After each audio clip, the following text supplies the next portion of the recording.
Hello friends, I welcome you all to my YouTube channel EduTech IS.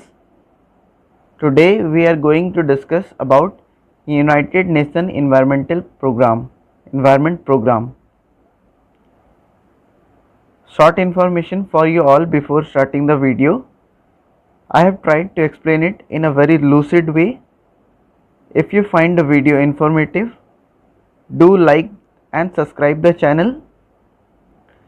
For getting the lecture PDF, you can join our Telegram channel, link of which is provided in the description box. So let's start. सबसे पहले बात करते हैं कि UNEP क्या है.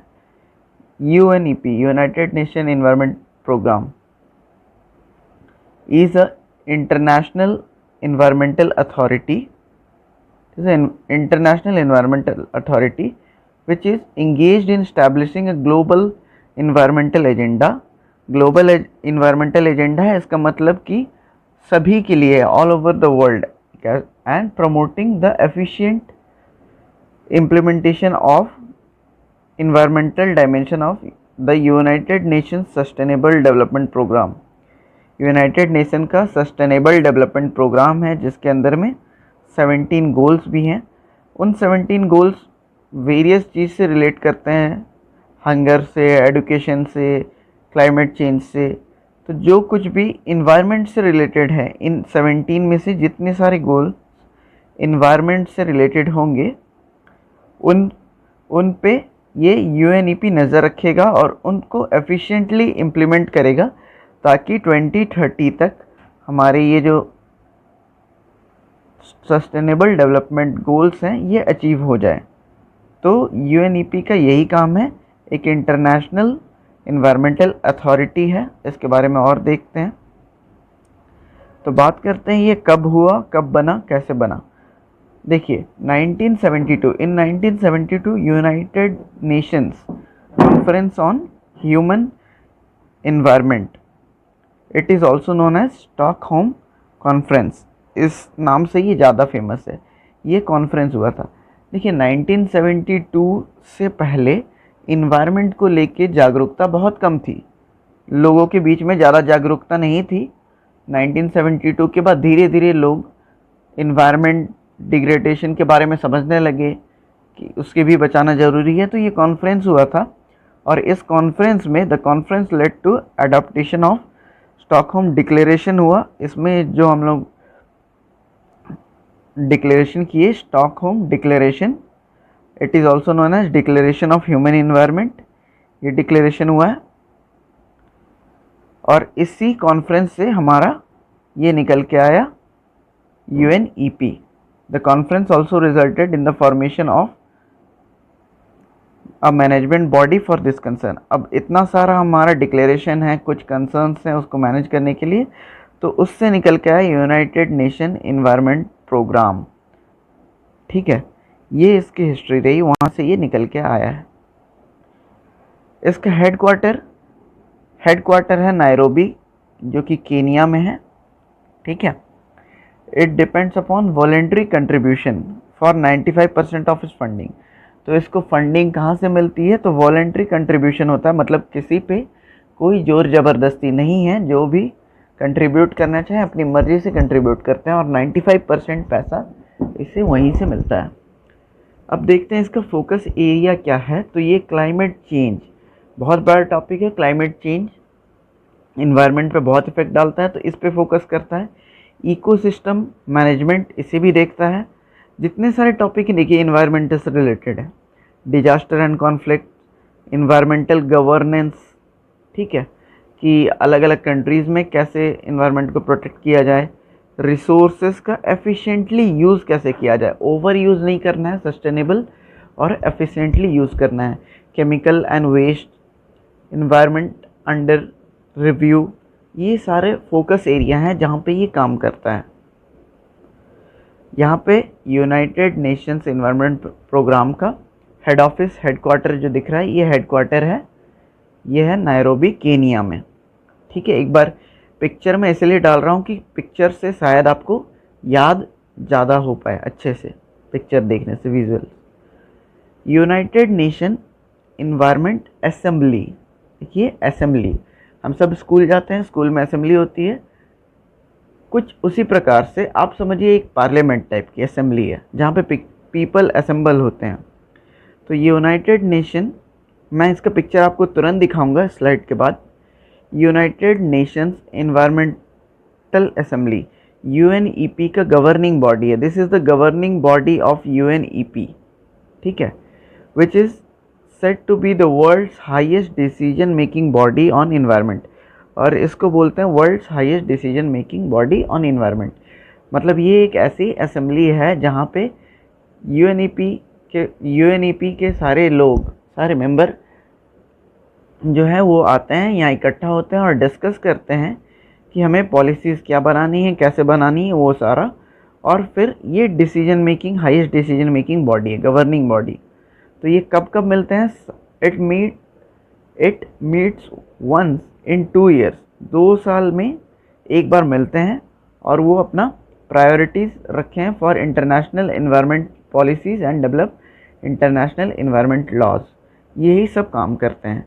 तो इसका पिक्चर भी मैं आपको दिखा देता हूँ। ये रहा, देखिए जनरल उसके assembly, United Nations environmental assembly, ये गवर्निंग बॉडी है। तो यहाँ पे दिख रहा है, ऐसा होता है। सपोज़ एक पार्लियामेंट जैसा समझिए, जहाँ में लोग बैठते हैं, डिस्कस करते हैं कैसे आगे का काम होगा, कैसे प्रोटेक्ट करना है। अब यहाँ पे इम्पॉर्टेंट चीज़, United Nations environmental programme host करता है कुछ सेक्रेटरीट्स को। क्रूशियल मल्टीलैटरल एनवायरमेंटल एग्रीमेंट्स हैं, उसकी भी सेक्रेटरीट वहीं नायरोबी में है, ठीक है, उसको ये होस्ट करता है।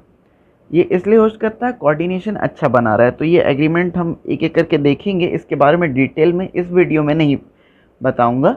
जैसे जैसे टॉपिक आते जाएगा करंट अफेयर में, वैसे वैसे इसके बारे में डिटेल।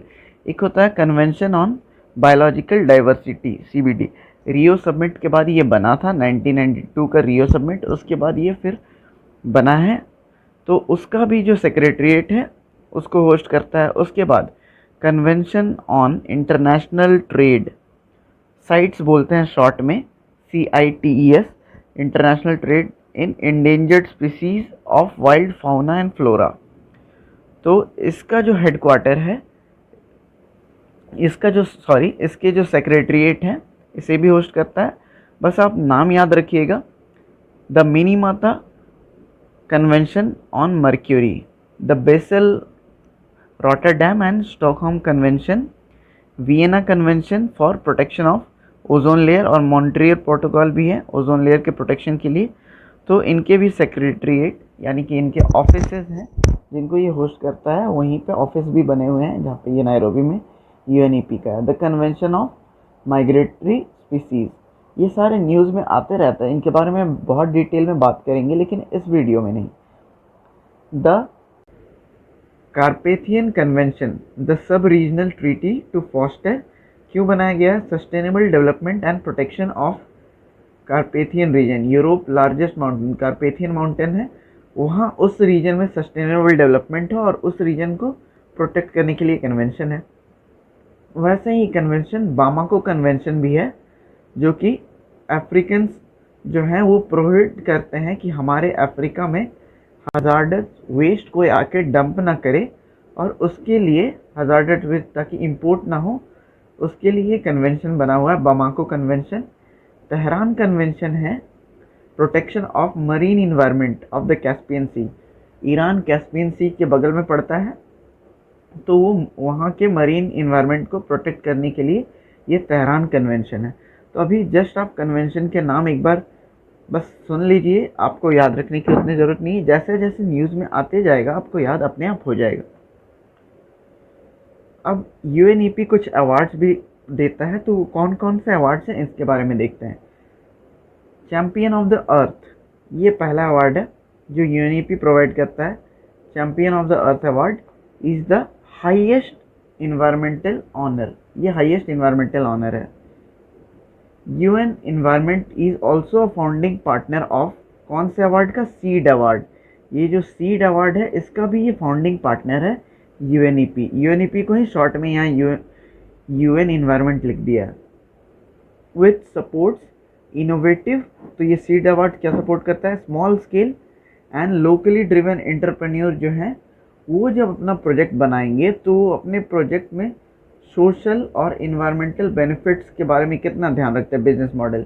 जैसे अगर मैं एक इंटरप्रेन्योर हूँ और मैं कोई सा प्रोजेक्ट डेवलप कर रहा हूँ तो मैं इन्वायरमेंटल बेनिफिट्स को नज़र रखता हूँ या फिर सिर्फ अपना प्रॉफिट, तो वो चीज़ को देखा जाता है। जो कोई भी इन्वायरमेंटल बेनिफिट भी ध्यान में रखते हैं तो उनको ये अवार्ड दिया जाता है, seed award.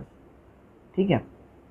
The United Nations environment Sasakawa award, ये एक अवार्ड है जो सासाकावा अवार्ड ये भी ये देती हैं, रिकॉग्नाइजेस आउटस्टैंडिंग इंडिविजुअल भी हो सकते हैं और ऑर्गेनाइजेशन भी हो सकती है जो कंट्रीब्यूट करती है protection of environment and promotion of sustainable development. तो बात घुमा फिरा के सस्टेनेबल डेवलपमेंट के इर्द गिर्द घूम रही है। ठीक है। तो इसको प्रमोट करना है और प्रोटेक्ट करना है इन्वायरमेंट को। तो ये प्राइज़ जो है सासाकावा प्राइज़, ये इंडिविजुअल को भी मिल सकता है, ऑर्गेनाइजेशन को भी मिल सकता है। तो मैंने यहाँ पे 3 प्राइज़ की बात की है और एक प्राइज़ इसमें से न्यूज़ में भी था। तो यहाँ पे यूनाइटेड नेशंस इन्वायरमेंट प्रोग्राम जो है UNEP 2019 में ही हाल ही में प्राइम मिनिस्टर नरेंद्र मोदी को ये champions of the earth award दिया गया था और साथ ही साथ ये अवार्ड फ्रांस के प्रेसिडेंट इमैनुअल मैक्रोन को भी मिला था in the category policy leadership. तो ये क्यों मिला था, क्योंकि इंडिया में अब उस समय में 2019 में इंटरनेशनल सोलर अलायंस लॉन्च किया था प्राइम मिनिस्टर नरेंद्र मोदी ने, और ये बहुत ही अच्छा इनिशिएटिव है क्योंकि सोलर पावर की ओर बढ़ा रहा है सस्टेनेबल डेवलपमेंट।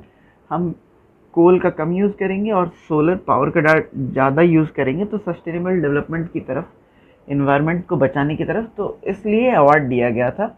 एक पिक्चर भी मैं आपको दिखा देता हूँ, ये रहा पिक्चर अवार्ड मिलते हुए प्राइम मिनिस्टर नरेंद्र मोदी। ठीक है। और भी कौन से अवार्ड देते हैं, the faith of earth initiative, ये इनिशिएटिव UNEP का लॉन्च किया, फेथ फॉर अर्थ। ठीक है, अर्थ के प्रति फेथ फॉर अर्थ इनिशिएटिव, ये नवंबर 2017 में लॉन्च किया गया था। गोल क्या था, फेथ फॉर अर्थ इनिशिएटिव का गोल यही था कि जो भी फेथ बेस्ड ऑर्गेनाइजेशंस हैं, ठीक है, जैसे क्रिश्चियनिटी को प्रमोट करने वाले कोई ऑर्गेनाइजेशंस होगी इंडिया में, जैसे इंडिया में हिंदुइज़्म को प्रमोट करने वाले ऑर्गेनाइजेशन होगी, अगर सपोज़ RSS, अगर वैसा कोई ऑर्गेनाइजेशन होता है तो उनके साथ मिलके, उनके साथ पार्टनरशिप करके, इंगेज करके कलेक्टिवली, इसका गोल वही है, सस्टेनेबल डेवलपमेंट गोल को अचीव करना और उसके ऑब्जेक्टिव को अचीव करना। बस फ़र्क इतना है कि यहाँ में फेथ बेस्ड ऑर्गेनाइजेशन को भी इन्वॉल्व कर रही हैं क्योंकि इनमें बहुत ज़्यादा लोग जुड़े रहते हैं फेथ बेस्ड ऑर्गेनाइजेशन से, तो इनको ऑडियंस बहुत मिल जाएगा और इस तरीके से ये अचीव कर पाएंगी गोल्स को। So this was all, thank you. और अगर आपको हमारा चैनल पसंद आया है तो चैनल को सब्सक्राइब करें, बेल आइकन ज़रूर दबाएं नोटिफिकेशन पाने के लिए, वीडियो को लाइक, कमेंट और ज़्यादा से ज़्यादा शेयर करें। Thank you.